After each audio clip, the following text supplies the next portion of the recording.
Hello everyone, this is Anirudh Walia. और as you all know CBSE ने around 30% portion हर subject से रिड्यूस किया है। तो केमिस्ट्री क्लास 11th वाले जो सेक्शन में कौन कौन से चैप्टर से कितना कितना पोर्शन रिड्यूस हुआ है, कितनों में चैप्टर में कुछ भी रिड्यूस नहीं हुआ है, आइए उन सब के बारे में बात कर लेते हैं। The very first unit as per the NCERT some basic concepts of the chemistry. जो पोर्शन जो भी रिड्यूस हो गया है वो है nature of matter, law of chemical combination, जो 4 लॉ होते थे, डाल्टन्स एटॉमिक थ्योरी, सिंपल एक थ्योरी होती थी, concept of element, atom, molecule, जो बेसिक डेफिनेशंस आप 9th-10th में पढ़कर आते थे, उन सबको रिड्यूस कर दिया गया है। सिमिलरली स्ट्रक्चर ऑफ मैटर में discovery of electron, proton, neutron यानी फंडामेंटल पार्टिकल्स की discovery, Thompson model, limitations, Rutherford model, limitations, ये सब 9th में पढ़ाया जाता था, उन सब पोर्शंस को एलिमिनेट कर दिया है। थर्ड यूनिट से जो एलिमिनेट किया है वो brief history development of the periodic table, significance of classification, कि भैया किस तरह से पीरियोडिक टेबल का राइज हुआ, Dobereiner triads, Newlands law of octaves, इन सबको बेसिकली हटा दिया गया है पोर्शन से। केमिकल बॉन्डिंग से कुछ नहीं हटाया है, जितना पोर्शन पहले एनसीईआरटी में था उतना ही पोर्शन रहेगा। स्टेट ऑफ मैटर से काफी कुछ हटाया गया है। बेसिकली रियल गैस से हटाया गया है, liquefaction of gases, critical temperature, kinetic energy, molecular speeds, elementary idea हटाया है। क्या तीनों फॉर्मूलेस काम आएंगे? हाँ, तीनों फॉर्मूले जरूर काम आ रहे होंगे। लिक्विड स्टेट वाला पोर्शन हटा दिया गया है, vapour pressure, viscosity, surface tension, basically सब तो आप फिजिक्स में भी डील कर ही लेते हैं सरफेस टेंशन को, इसलिए यहाँ से इसको हटाना उन्होंने सही समझा। थर्मोडायनेमिक्स से बहुत ही छोटा सा पोर्शन हटाया है, दो छोटी छोटी डेफिनेशंस हटाई हैं बस, heat capacity and specific heat capacity and what would be the criteria for equilibrium, जो क्या होता था, डेल्टा जी इक्वल्स टू 0 होता था। इक्विलिब्रियम में काफी राहत है। आयनिक से बहुत मेजर पोर्शन हटाया उन लोगों ने, हेंडरसन इक्वेशन हटा दिया यानी बफर सॉल्यूशन उड़ा दिया, हाइड्रोलिसिस ऑफ सॉल्ट हटा दिया यानी आयनिक में कुछ बचा ही नहीं, सिंपल पीएच के कैलकुलेशंस बोर्ड लेवल पे बचे हैं। रेडॉक्स रिएक्शन में उनकी एप्लीकेशंस यानी ऑक्सीडेशन नंबर वगैरह छोटा छोटा एप्लीकेशन ये हटाया है।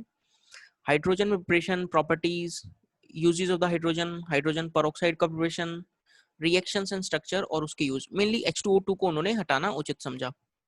एस ब्लॉक से काफी कुछ हटाने की उन्होंने देखा है। यहाँ पर देखो जो जो पोर्शन हटा दिया है, preparation, properties of some important compounds, sodium carbonate हटाया है, बहुत बड़ी बात है ये, sodium chloride, sodium hydroxide, sodium hydrogen carbonate, biological importance of sodium potassium, mainly जिनमें बहुत ज्यादा पोर्शन रटने वाला था वो सब हटा दिया एस ब्लॉक से। अगेन एस ब्लॉक में बहुत ही छोटा सा पोर्शन बचा है बोर्ड लेवल पे, बट नो डाउट ये सब पोर्शन जेई और नीट का तो पार्ट रहने वाला है, इसलिए अपनों को इनडायरेक्टली पढ़ना तो पड़ेगा जो भी आईआईटी जेई और नीट की तैयारी कर रहा है।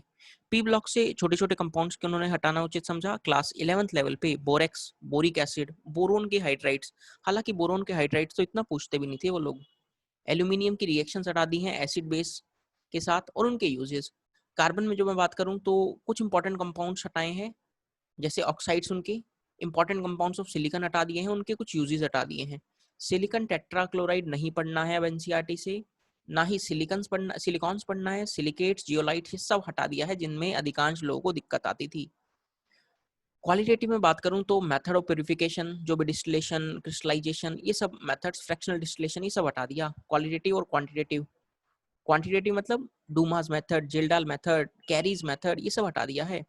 हाइड्रोकार्बन्स में free radical mechanism of halogenation, combustion and pyrolysis. Environmental chemistry तो पूरा चैप्टर ही हटा दिया है, यानी एक चैप्टर तो पूरा पूरा कम कर दिया है for your board level. Practical में भी कुछ कुछ चेंजेस आए हैं, जैसा कि आप यहाँ पर देख सकते हैं, जो भी रिस्पेक्टिव एक्सपेरिमेंट्स हैं वो ही कंडक्ट करवाए जाएंगे जो बचे हुए हैं। हालांकि स्कूल में तो बहुत ज़्यादा कुछ होता भी नहीं, बट फिर भी जो भी उन्होंने लगा कि जो एक्सपेरिमेंट्स हटाने चाहिए उन्होंने वो सब यहाँ पर एक्सपेरिमेंट्स हटा दिए हैं और उनकी लिस्ट यहाँ पर मैंने यहाँ पर आपको दिखा रखी है। तो इसका पीडीएफ भी आपको वीडियो के डिस्क्रिप्शन में मिल जाएगा। तो ये पोर्शन था जो सीबीएसई ने एलिमिनेट किया है और आपके इंटरनल असेसमेंट में भी नहीं पूछा जाएगा, बट हाँ जेई और नीट में जरूर आ रहा होगा पोर्शन। उन्होंने कोई भी चेंज नहीं किया है, जो लास्ट ईयर या अभी तक का जो सिलेबस था वही सिलेबस सेम रहने वाला है। तो छोटी सी इन्फॉर्मेशन देने के लिए वीडियो बनाया दोस्त। Thanks for watching this session. Bye bye, मिलते हैं नेक्स्ट वीडियो में।